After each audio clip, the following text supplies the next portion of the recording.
اختار اي كارت انت عايزه انت شيل. شوف اوري لك الكاميرا. وخد القلم اكتب على اي حاجه، اي اسم، اي كلمه، اي علامه مميزه اللي ما بيبقاش في زيه في الكوتشينه تاني. وبعد ما تكتب وري لك الكاميرا برضه.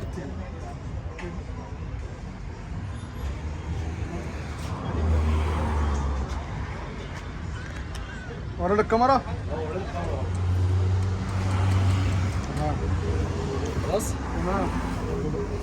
وداريه مش عايز اشوفه، خبيه. هات هات الكارت بس هاته مقلوب، مش عايز اشوفه. انت كاتب على ظهره؟ لا عادي عادي. ماشي. طب بص هو كاتب على ظهره بسكوته، بس خليك انا هصعبها بقى. تمام؟ مع ان المفروض كنت تكتب على وشه، بس انا مش هشوف وشه، بس انا هصعبها. تمام. انا هحطه، قول له ستوب في اي مكان انت عايزه. ستوب. هنا؟ انا هحطه فين؟ في نص الكوتشينه تقريبا. انت كاتب على ظهره عشان يبقى مميز من الظهر كمان وانت عارفينه من الوش. تمام. اعمل صبعك، المسه، اعمل صبعك كده وانت اعمل صبعك كده والمسوا صباعكم بالراحه. ركز كده، هنا هيحصل حاجه غريبه. بص هعمل 1 2 3. بص كنت شايف اتحرك. ايه ده؟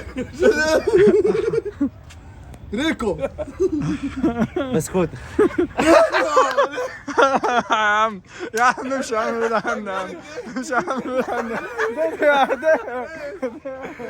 شكرا جدا لمشاهدتك الفيديو. لو عجبك الفيديو اعمل لايك واشترك في القناه. عجبك جدا. سلام. انا هروح